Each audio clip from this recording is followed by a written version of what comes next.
Halo sahabat Indigital News. Topik menarik hari ini, para tokoh anti korupsi dan tokoh oposisi mendatangi gedung KPK pada Kamis 31 Oktober 2024 untuk melaporkan dugaan keterlibatan keluarga Jokowi dalam kasus korupsi dan gratifikasi selama masa kepemimpinannya menjadi presiden. Para tokoh yang hadir diantaranya mantan Ketua KPK Abraham Samad, mantan Wakil Ketua KPK Saud Situmorang, Eros Jarot, Said Didu, Refli Harun, Roy Suryo, dan sejumlah tokoh lainnya. Berikut keterangan para tokoh tersebut yang diwakili oleh Abraham Samad dan Saud Situmorang dalam konferensi persnya dengan para jurnalis media.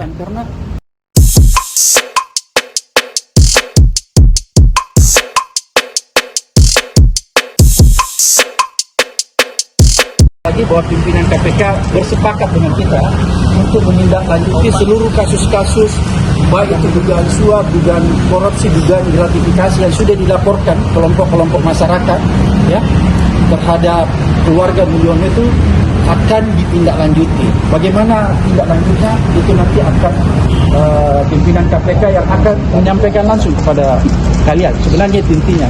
Jadi ada angin segar bahwa seluruh kasus-kasus mulai yang dilaporkan Pak Ubedillah Badrun ya, dosen UNJ, kemudian Pak Petrus, kemudian yang terakhir ya gratifikasi Jet Kaisar, itu semua tadi kita diskusikan ya. Blok Medan, betul, kasus Blok Medan itu semua kita diskusikan dan kelihatannya ada kesepahaman ya antara kita dan pimpinan KPK bahwa ini memang ada dugaan. Ya, ada dugaan terjadinya peristiwa, ya gitu ya, peristiwa tindak pidana sehingga ini harus ditindaklanjuti. Kira-kira seperti itu. Kemudian ada lagi yang terakhir tadi kita diskusikan. Apa itu yang kita bilang sama pimpinan KPK? Ada yang paling gampang nih, tidak memerlukan telah yang lama, tidak memerlukan waktu yang lama, yaitu dugaan ya. Dugaan menghalang-halangi pasal 21 obstruction of justice yang dilakukan mantan Presiden Jokowi ketika kita semua sudah tahu, ini bukan jadi rahasia umum, ketika Pak Agus Raharjo tampil di sebuah televisi menyatakan ketika kasus EKTP, kebetulan ada yang bersangkutan di sini aktornya Pak Saud, ketika kasus EKTP ditingkatkan ke penyidikan dan ditetapkan tersangka Setia Novanto, pada saat itu pimpinan KPK dipanggil tuh Pak Agus Raharjo, dan menurut Pak Agus Raharjo pada saat itu Presiden marah dan memerintahkan ya untuk tidak menindaklanjuti. Nah, ini tadi kita diskusikan bahwa kasus ini harus segera diusut karena ini mudah. Ini pelanggaran terhadap pasal 21 obstruction of justice yang menghalang-halangi ya terjadinya penyidikan terhadap tindak pidana korupsi. Jadi itu semua tadi kita diskusikan dan pimpinan KPK sepakat bahwa kasus ini lebih mudah daripada kasus-kasus lainnya sehingga mungkin inilah jalan masuk mereka. Tapi untuk lebih detailnya lagi, mungkin di sini banyak teman-teman saya, tokoh-tokoh lainnya, ada Pak Saud, ada Pak Eros Jarot, ada Pak Said dan Pak Refli, Pak Petrus, Pak Marwan, Pak Lukas, Pak Bapak, ini bisa menambahkan ya, bisa menambahkan. Dan inilah sekilas tadi yang saya sampaikan. Jadi kira-kira seperti itu. Kalau ada yang mau tambahkan, silakan.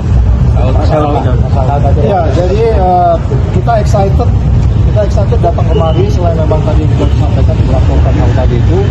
Kedua, kita excited dengan presiden baru yang memberi harapan besar terhadap negeri ini. Ya, dan kamu ingat saja begitu di KPU saja begitu dibacakan beliau menang, dia sudah mengatakan saya akan menghapus korupsi. Itu kata-katanya. Sehingga kemudian kita excited juga untuk melihat bagaimana KPK ke depan. Oke, tadi case-case tadi mungkin itu tidak akan bisa selesai pada periode ini mungkin. Oleh sebab itu tantangannya ke depan adalah bagaimana orang-orang yang datang ke KPK itu antara dirinya dengan Tuhannya. Saya selalu bilang begitu. Jadi dia tidak diremot oleh siapapun di negeri ini.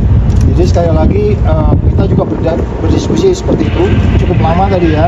Sehingga kita masuk ke detail-detail yang saya pikir detailnya kita nggak usah sebutkan ke kalian. Tapi intinya adalah ada satu mainframe berpikir yang sama tentang bagaimana membuat Indonesia kemudian memiliki indeks persepsi korupsi yang besar. Diperlukan kepemimpinan nasional yang harus kita dukung dan pimpinan KPK yang benar-benar jauh dari perilaku konflik of interest seperti yang kalian lihat selama ini. Jadi sekali lagi itu gambar besarnya tentu persoalan nasional harus dibereskan dulu. Ada detail-detail juga kita bicara pasal 2 pasal 3. Kalian tahu kan Lembong kemarin dikenakan pasal 2 pasal 3. Pasal 2 pasal 3 itu memang tidak bicara kerugian negara, tapi ada bicara mens rea. Jadi kemudian ada detail-detail yang kita bahas juga tentang bagaimana kita menerapkan pasal yang sama yang diterapkan terhadap Lembong ini diterapkan kepada siapapun di negeri ini. Karena kamu bicara hukum yang adil, hukum yang pasti, hukum yang benar. Jadi sekali lagi ini juga kita tekankan tadi tentang bagaimana ke depan KPK ini bisa menjadi lebih firm di dalam pemberantasan korupsi. Saya pikir itu aja. Oke, cukup ya, cukup ya. Tadi nggak melaporkan laporan baru, hanya diskusi aja. Jadi begini, kan itu laporan-laporan udah lama disampaikan, ada dari Pak Marwan, ada dari Pak Petrus, ada dari Padang Wilayah Badrut. Semua kasus-kasus yang dilaporkan itu adalah kasus-kasus dugaan korupsi dan gratifikasi yang melibatkan keluarga serta Roni Mulyono. Kita pertanyakan, kok ini sudah ada 3 tahun, 2 tahun ya, itu sejauh mana? Tadi sudah dijawab oleh pimpinan KPK bahwa sekarang mereka masih sedang ya melakukan kerja-kerja untuk mempercepat ya penyelesaian kasus-kasus ini. Itu kita sudah bersyukur karena paling tidak kita lihat ada keinginan yang kuat ya, ada will yang kuat dari pimpinan KPK untuk menyelesaikan kasus-kasus itu. Apalagi tadi dalam diskusi Pak Saud dan tokoh-tokoh lain menyatakan sekarang sudah tidak ada kendala psikologis lagi untuk memeriksa orang-orang yang misalnya tadi sebagai pengusaha kan sudah berhenti sekarang. Jadi udah tidak ada kendala aturan untuk memanggil. Itu tadi kita diskusikan. Dan memang ada yang tadi Pak Saud katakan mungkin ada hambatan karena masa kepemimpinan sekarang tinggal 2 bulan. Desember udah selesai. Pertanyaannya kemudian muncul, apa kasus-kasus itu bisa diselesaikan dalam 2 bulan? Mungkin ya atau mungkin tidak. Kalaupun tidak, seperti tadi Pak Saud katakan, maka calon pimpinan KPK yang akan terpilih nanti itu harus berkomitmen ya melanjutkan kasus-kasus yang ditinggalkan oleh pimpinan KPK sekarang.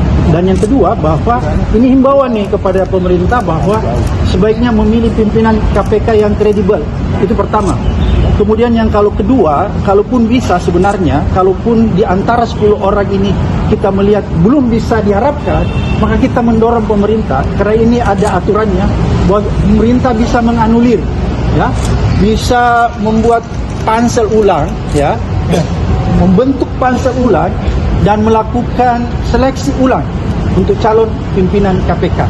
Ini belum terlambat kalau kita ingin menghasilkan pimpinan KPK yang kredibel. Itu tadi yang kita diskusikan. Pak, ini Pak, mengenai tadi pemerintah bisa melakukan pemilihan ulang itu setelah Pak 10 calon ini ditetapkan atau sebelum ditetapkan? Apabila pemerintah ingin membuat pansel ulang itu? Ya, sekarang kan tinggal 10 ya.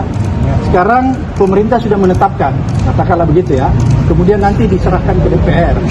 Bisa pada saat sekarang atau walaupun sudah sampai ke DPR, kalau pemerintah punya keinginan yang kuat ya dan melihat bahwa ada kondisi setelah menelusuri, memprofiling ke 10 orang ini ternyata orang-orang ini belum bisa diharapkan maksimal, maka dia bisa membentuk pansel baru dari awal.